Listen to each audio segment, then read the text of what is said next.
tahu bahwa bulan Muharram itu dikenal dengan peristiwa hijrahnya Nabi dan para sahabat dari Mekah menuju Madinah. Taktik dari sebuah gerakan akan terus diperlukan sesuai dengan situasi dan kondisinya. Apa sih nilai-nilai yang terkandung dalam hijrah itu? Pertama, hijrah adalah perjalanan untuk menjaga iman. Betapa Nabi dan para sahabat harus meninggalkan kampung halaman, tempat di mana mereka dilahirkan dan dibesarkan. Harta yang dibawa pun sekadar yang mungkin untuk dibawa. Seluruh keluarga yang berbeda akidah mengucapkan selamat berpisah.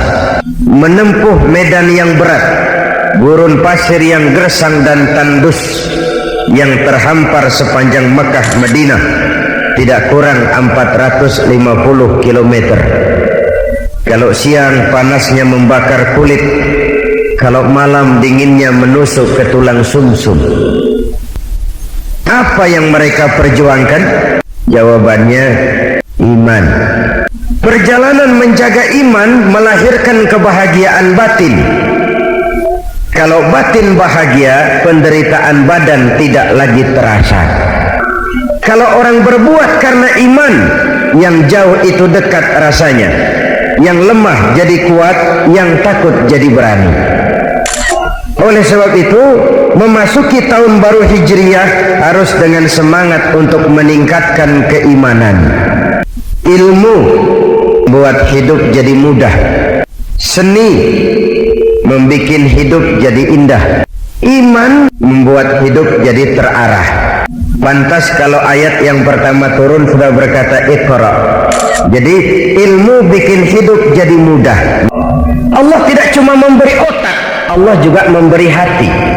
Kita muslim sejak bayi, sejak lahir ke alam ini, begitu bro kita ke alam dunia, sudah disambut dengan suara azan. Psikologi pendidikannya bilang bayi yang baru lahir ibarat kaset kosong. Kalau dipakai merekam, daya rekamnya kuat. Maka rekaman pertama yang masuk Allahu Akbar, Allahu Akbar, belum sempat dia dengar Betaria Sonata, lafzul jalalah yang masuk. Rekaman pertama di atas kaset kosong dalam rangka penanaman iman secara dini. Jadi idealnya sebelum otak bersentuhan dengan segala macam disiplin ilmu, hati harus lebih dulu tersentuh dengan nilai-nilai iman. Begitulah anak-anak kita. Pak, anak saya sejak kecil demennya main pistol-pistolan aja Pak. Abri tuh. Tanamkan iman. Selesai SMA kirim ke Magelang, masukkan akabri. Tapi iman tanamkan dulu. Nanti dia keluar dari akabri jadi jenderal sekalipun, jenderal beriman. Oleh karena jenderalnya beriman, lalu berjuang bersama-sama kiai, bukan nangkepin kiai. Mengimbangi otoritas intelektual. Kalau tidak, akan lahir kepincangan. Kita perlu teknologi, tapi itu bukan segala-galanya. Yang kedua, kita perlu peningkatan iman untuk mengimbangi hawa nafsu. Disinilah manusianya manusia. Malaikat, kalau menurut saya malaikat itu bukan makhluk pejuang. Kenapa? Mereka hanya diberi akal, tidak diberi nafsu. Material nggak perlu, seksual nggak perlu. Jadi kalau malaikat nggak pernah salah, pantas. Nggak ada yang akan bikin mereka salah. Material nggak perlu, seksual nggak perlu. Sebaliknya binatang diberi otak tapi tidak diberi akal. Binatang hanya diberi nafsu. Kalau binatang tiap hari salah, wajar. Kita berada pada posisi itu. Kadang akal menang, kita naik jadi malaikat yang berpotongan manusia. Kadang nafsu yang menang, kita turun lebih rendah, lebih brutal, lebih buas ketimbang binatang. Ada kejahatan kerah putih, white collar crime. Ada kejahatan kerah dekil. Bedanya di mana? Pada efeknya. Kalau kejahatan kerah dekil biasanya yang rugi perorangan. Ayam hilang, jemuran lewat, sendal di masjid ditilep. Kejahatan kerah putih bukan perorangan yang rugi, negara dibobol. Ibu bapak saudara-saudara, ini yang kedua, perlunya meningkatkan iman untuk mengimbangi nafsu. Yang ketiga, kita perlu meningkatkan iman untuk membentuk stabilitas temperatur batin, dinamika jiwa. Dengan iman, jiwa ini hidup. Kalau dia hidup, lihat ikan di laut. Kalau dia hidup 3 tahun terendam di air laut yang asin, tidak akan ikut jadi asin. Ikan hidup. Tapi begitu dia mati, ikan mati sih gimana keadaan dong? Digaremin asin, diasemin asam, ikan mati namanya. Orang jikalau jauh dari iman, jiwanya yang mati. Kalau jiwanya mati, persis ikan mati. Gampang diasam garam di lingkungan. Kalau dekat sama ustadz, kalem, persis kayak ustadz. Dekat sama tukang minum, teler lagi. Banyak orang bisa memulai sesuatu dengan baik, tapi sedikit yang mengakhirinya dengan baik. Ini realitas sosial. Memulai dengan baik itu penting, mengakhirinya dengan baik jauh lebih penting. Sebab akhir itu yang akan jadi catatan sejarah. Hijrah adalah perjalanan untuk menjaga iman.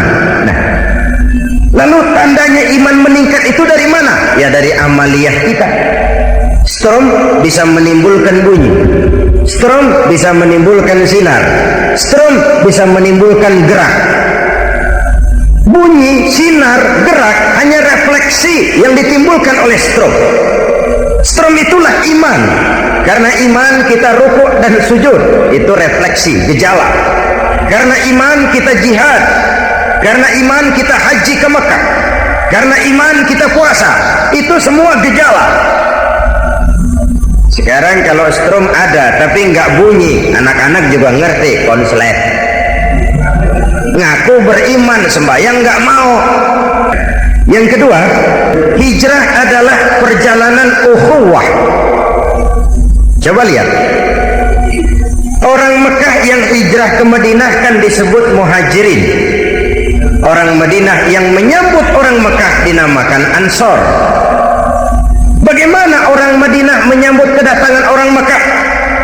Melebur, membaur, masing-masing mencari saudara.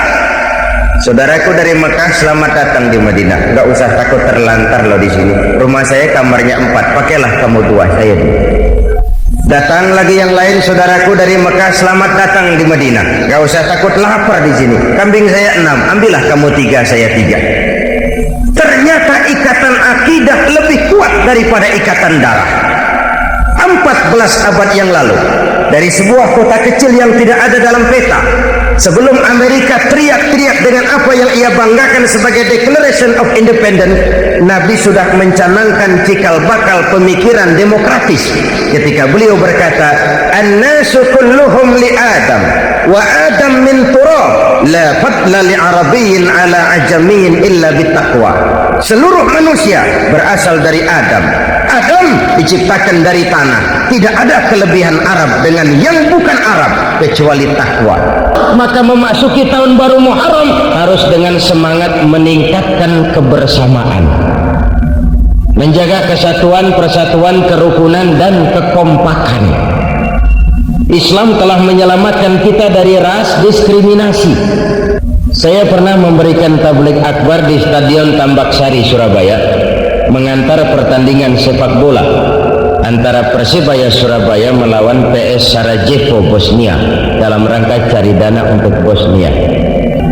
Saya pidato, kata saya, dari sepak bola ada beberapa catatan berharga. Pertama, setiap kesebelasan pasti punya susunan pemain. Susunan tim itu ada. Kapten, kiri luar, kanan dalam, striker, midfield, back, kiper. Itu susunan. Tapi masing-masing orang sadar, Bung, kita ini satu kesebelasan. Kerjasama yang baik, ciptakan operan-operan yang akurat. Bukan soal siapa yang bikin gol, yang penting kesebelasan menang. Kalau rame-rame mau bikin gol, malah nggak gol-gol. Ini kan kita kan kompetisi ketat, Pak. Persaingan bisnis itu kan nyaris kayak mafia. bahwa ada direktur operasi, direktur keuangan, direktur utama, kepala personalia, direktur keuangan, itu sih susunan pemain, Pak. Tapi masing-masing sadar kita satu kesebelasan loh, kerjasama yang baik. Sebagai umat juga begitu, harus ada muslim yang jadi menteri, muslim yang jadi wali kota, muslim yang jadi teknokrat, muslim yang jadi seniman. Masing-masing sadar satu kesebelasan. Menteri tidak perlu jadi ketua pembangunan masjid, cuman kalau ada masjid belum selesai, operannya yang penting. Main kayak pasir kayak oper. Kesebelasan Kristen di Indonesia, mereka kalau punya bola operannya akurat, hampir nggak kelihatan ngopernya, tahu-tahu gol, berdiri gereja besar. Kalau nggak ada operan mana bisa. Kesebelasan Muslim kalau punya bola, kalau belum modar belum ngoper, nanti sudah nggak punya bola baru mau ngoper, udah pensiun baru duduk di masjid. Bagaimana umat, bagaimana jihad, bagaimana kemarin kemana om? Jadi kalau punya bola, kalau mau ngoper mumpung masih punya bola. Selama ini kan kalau kita bicara ukhuwah selalu kita kaitkan dengan idiom formal, maka ukhuwah kita sektoral. Ukhuwah itu kaos, kalau kaos nggak seragam nggak temenan. Sektoral. Akhirnya kita kerdil. Kiai bikin grup, kumpul sama-sama kiai, bikin grup kiai. Teknokrat kumpul sama-sama teknokrat, bikin geng teknokrat. Seniman begitu. Lalu kapan kita ketemu? Contoh, ada 15 kiai rapat mau bikin rumah sakit, insya Allah lama. Kok lama? Semua buka kitab, nggak ada yang buka cek. Udah 3 bulan masih cari rumusan, belum perbedaan pendapat. Tapi kalau 2 kiai, 2 teknokrat, 2 birokrat, 2 konglomerat kumpul di satu meja, kenapa nggak cepat selesai rumah sakit? Ada yang buka kitab, of course rujukan basicnya. Ada yang buka advice planning untuk penataan lingkungan. Ada yang buka teknik konstruksi untuk pengamanan bangunan. Ada yang buka travel check untuk pendanaan. Ini yang saya maksud dengan all men in all profession in one commitment. Kemarin Desember waktu saya umroh di Mekah itu, di Indonesia nama saya diramehin koran, bakal calon ketua umum P3. Saya bilang badut apalagi nih. Pulang ke Jakarta saya punya PR, saya kumpulin teman-teman wartawan, saya bikin rilis bahwa sampai hari ini kata saya, makhluk yang namanya Zainuddin tetap konsisten tidak keluar dari orbitnya, bahwa saya tidak kemana-mana tapi insya Allah saya ada di mana-mana. Gitu aja dah. Kenapa tidak kemana-mana? Oh sudah asas tunggal Pancasila. Kenapa ada di mana-mana? Karena saya terlanjur jatuh cinta kepada umat. Padahal kalau karier pribadi yang saya kejar, kenapa nggak megang P3 saja? So itu artinya wakil ketua MPR sudah di tangan. Saya nggak perlu dakwah ke kaki gunung, ke daerah-daerah terpencil, gaji cukup, dapat kredit mobil, rumah fasilitas segala macam. Tapi kalau itu yang saya kejarkan dari segi dakwah kan kerugian. Kemunculan saya akan lebih dominan sebagai politikus ketimbang sebagai mubalik. Kita satu kesebelasan, posisi boleh berbeda, tapi satu sama lain harus saling menunjang. Ini catatan pertama dari sepak bola. Catatan kedua, setiap kesebelasan pasti punya superstar. Ruud Gullit jenius, superstar. Kapan? Kalau ditunjang oleh 10 pemain lain. Inilah kebersamaan. Betapapun hebat seorang Ruud Gullit, kalau sendiri melawan satu kesebelasan remuk. Betapapun hebatnya direksi tanpa ditunjang seluruh karyawan remuk. Beberapa waktu yang lalu saya halal bihalal PT Indofood di Ancol di tepi pantai, Pak. Saya pidato, di masa depan saya perlu Indofood sebagai partner dakwah saya. Kenapa? Saya bisa saja ceramah di Gunung Kidul, Wonogiri, Boyolali. Saudara-saudara, jaga iman baik-baik, jangan ditukar dengan supermi. Sekali Islam sampai mati tetap Islam. Sanggup? Sanggup. Selesailah pengajian. Kembalilah mereka ke rumah masing-masing di Gunung Kidul, Wonosari. Sampai di rumah baru terasa perut lapar. Mau makan nggak ada nasi, mau masak nggak ada beras. Datanglah orang lain dari agama lain, nggak usah pidato, bawa supermi banyak-banyak. Pidato saya yang tadi menggelegar berkobar 3 jam dalam jangka sekejap habis digusur oleh supermi. Baiklah ya, jadi yang kedua, hijrah itu perjalanan ukhuwah. Mari kita berusaha mewujudkan ukhuwah yang lintas sektoral dengan kembali kepada komitmen. Yang ketiga terakhir, hijrah itu perjalanan ibadah. Karena perjalanan ini ibadah, yang lebih dulu dibenarkan oleh Nabi adalah motivasinya. Kenapa? Waktu turun perintah hijrah, ada yang musyawarah sama teman-temannya, ikutan yuk, hijrah yuk ke Madinah yuk. Kenapa? Di Madinah dagang untungnya gede. Ikutan yuk, hijrah yuk ke Madinah yuk. Kenapa? Cewek murah. Nah, itu yang diluruskan dulu oleh Nabi. Apa kata beliau? Innamal a'malu binniyat wa innama likulli imri'in ma nawa. Ini namanya asbabu wurudil hadis. Sebab-sebab diucapkannya hadis ini. Yang hijrah karena dunia, dia akan untung di Madinah. Yang hijrah karena wanita, dia akan kawin di Madinah. Yang hijrah karena Allah, dia akan dapat ridho Allah. Kalau hijrah adalah perjalanan ibadah, memasuki tahun baru Muharram harus dengan semangat meningkatkan ibadah. Islam bukan agamanya orang pemalas yang selesai sholat menunggu keajaiban, menghitung bintang di langit sambil mengumpulkan jikalau. Orang sudah kemana-mana, kita masih jikalau, andai kata umpama misalnya. Tapi Islam juga bukan agama orang sombong yang setelah berusaha lalu tidak memerlukan Allah. Islam itu harmoni. Fa idza qudiyatis shalah fantashiru fil ardi wabtaghu min fadlillah. Kalau salat sudah selesai engkau kerjakan, bertebaranlah di permukaan bumi, cari karunia Tuhanmu, jangan duduk jadi pemalas. Maka konsep agama harus melahirkan bias budaya. Ritual agama harus membentuk kepribadian. Nah, kita celakanya terjebak kepada rutinitas. Sholat kita sholat, Ramadan kita puasa, haji kalau mampu mondar mandir ke Mekah. Sejauh mana pengaruhnya dalam membentuk kepribadian? Nggak kelihatan. Jadi jangan heran kalau ada orang sholatnya rajin, maksiatnya tekun. Haji itu waktu di Mina jamroh dia ngelontar setan kan, simbol permusuhan abadi manusia dengan iblis. Luar biasa geramnya waktu ngelontar. Bismillahi Allahu Akbar, Bismillahirrahmanirrahim lisyayatin. Selesai haji, selesai, pulang lagi ke tanah air. Sampai di Jakarta dia temenin lagi iblis. Iblis yang ngira aja lo kemarin di Mina nyambitin gue bohong-bohongan lo. Mestinya kan pada saat agama berkata tutuplah auratmu, agama kan sudah memberikan isyarat, umat Islam kau harus punya industri tekstil.